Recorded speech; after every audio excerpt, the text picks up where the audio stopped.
si Francis Riudique at narito ang mga napapanahong balita. Arestado ang dalawang custom broker matapos na mabuking ang umano'y extortion mula sa isang local freight forwarder. Kinilala mga suspect na sina alias Wyatt at Laila na halagang 1.9 million pesos ang nais na makuha mula sa kanilang target.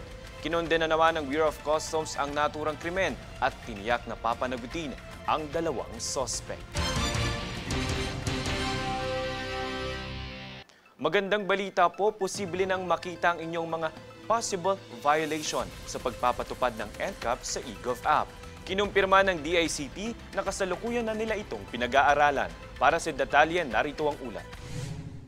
Pinag-aaralan na ng Department of Information and Communications Technology o DICT na makita sa eGov application ang detalye ng mga NCAP violation ng mga motorista. Ito ang kinumpirma ni DICT Undersecretary David Almerol nitong kamakailan lang. Ibig sabihin kung magkaroon ng violation ang isang motorista na nahuli sa No Contact Apprehension Policy o NCAP ay maaari na itong makita sa eGov app. Makikita umano ang detalye ng violation kabilang ang bilang ng iyong mga paglabag. Masisilip din ang mismong CCTV video na patunay sa nagawang paglabag ng motorista. Hindi na rin umano kailangang pumunta pa sa tanggapan ng LTO para isettle ang penalties dahil pwede na rin itong ayusin sa eGov app.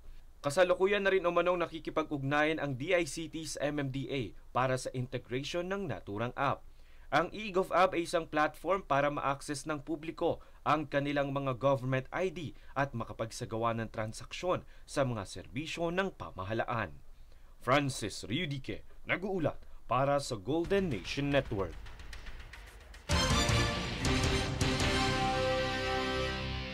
Samantala, sumiklab ang sunog halos maghahating gabi na kahapon sa isang residential area sa Barangay Buting sa Pasig City. Pasado alas 11 ng gabi nang magsimula ang apoy na siyang pumatay sa 5 katao, kasama na ang 3 menor de edad. Tumagal lamang ang sunog ng 20 minuto kung saan 18 pamilya ang apektado. Iniimbestigahan pa ng mga otoridad ang pinagmulan ng sunog.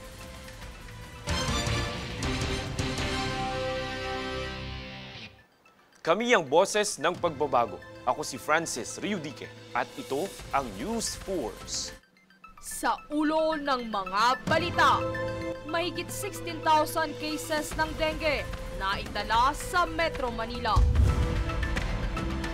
Tinaguriang Mount Kamuning Footbridge, gigibain na. DICT, pinag-aaralan ng paglalagay ng NCAP violations sa eGov app.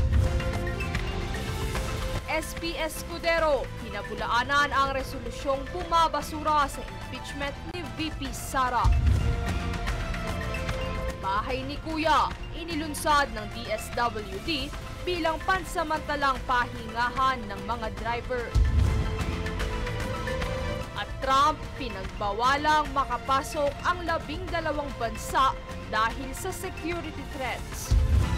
Batas at pantay na balita, komprehensibong ulat para sa pulso ng masa. Ito ang News Force.